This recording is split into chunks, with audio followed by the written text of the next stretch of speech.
Good morning students. Today's topic is motion of the earth. पृथ्वी की गतियाँ कौन कौन सी गतियाँ हैं इसके बारे में हम लोग चर्चा करेंगे।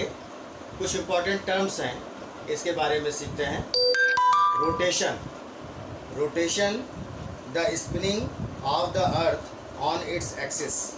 पृथ्वी जो अपने अक्ष पर, अपनी धुरी पर अपने चारों ओर चक्कर लगाती है, अपनी धुरी पर पृथ्वी के घूमने को रोटेशन कहा जाता है, घूर्णन गति कहते हैं। इसके बाद नेक्स्ट है revolution motion of the earth in its orbit around the sun. पृथ्वी अपने अक्ष पर घूमने के साथ साथ, अपनी धुरी पर घूमने के साथ साथ सूर्य के चारों ओर चक्कर भी लगाती है, उसे हम लोग रिवोल्यूशन कहते हैं। और यह सूर्य के चारों ओर चक्कर लगाने का काम करती है, उसे रिवोल्यूशन कहेंगे। नेक्स्ट है leap year a year having 366 days. Normally अगर देखा जाए तो वर्ष में 365 दिन होते हैं, लेकिन जब लीप ईयर होता है तो एक दिन बढ़ जाता है, तब 366 दिन हो जाते हैं और ये प्रत्येक चौथे वर्ष पड़ता है। चौथे वर्ष में ये एक दिन बढ़ जाता है और पृथ्वी में जो उसके समय लगता है, चारों ओर घूमने का जो समय लगता है, उसमें 366 दिन हो जाते हैं। इसके बाद नेक्स्ट है विंटर सोलेस्टिक ऑन जून 21 जून को when the sun is overhead at the tropic of Cancer 23 degree north, 23.5 अंश उत्तरी अक्षांश पर, जिसे हम लोग कर्क रेखा कहते हैं, उस कर्क रेखा पर जब सूर्य बिल्कुल एक सीध में चमकता है तो 21 जून को जो समय होगा उसे विंटर सोलिस्टिक कहते हैं।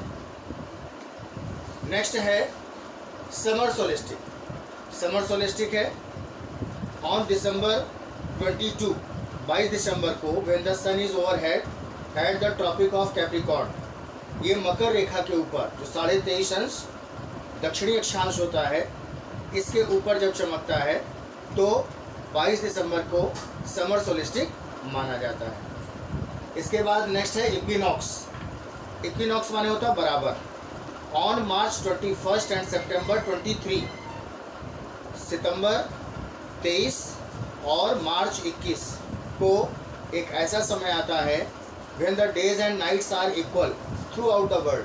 पूरे विश्व में, पूरे संसार में दिन और रात एक समान हो जाते हैं। जैसे अभी 23 सितंबर को था तो इसमें दिन और रात दोनों बराबर होते हैं, इसे इक्विनॉक्स कहा जाता है।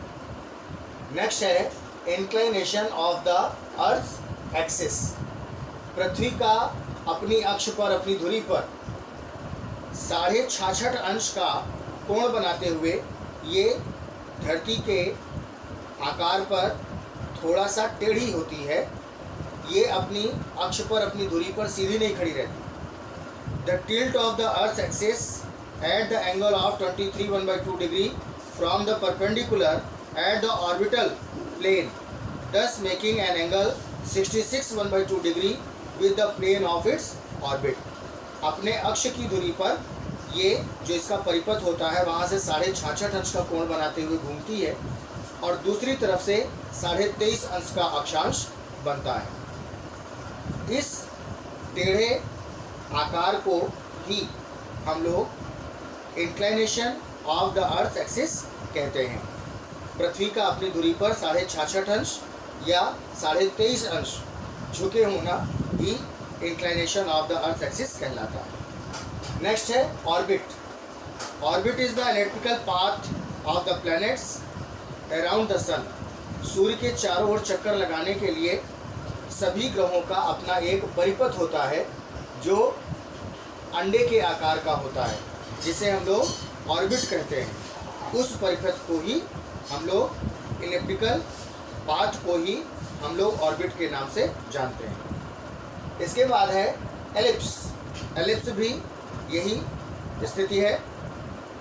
एलोंगेटेड सर्कल, ऐसा सर्कल जो दो तरफ से दबा दिया जाए तो बाकी दो स्थानों से उसकी आकृति थोड़ी सी चपटी और दूसरी तरफ उभरी हुई हो जाती है।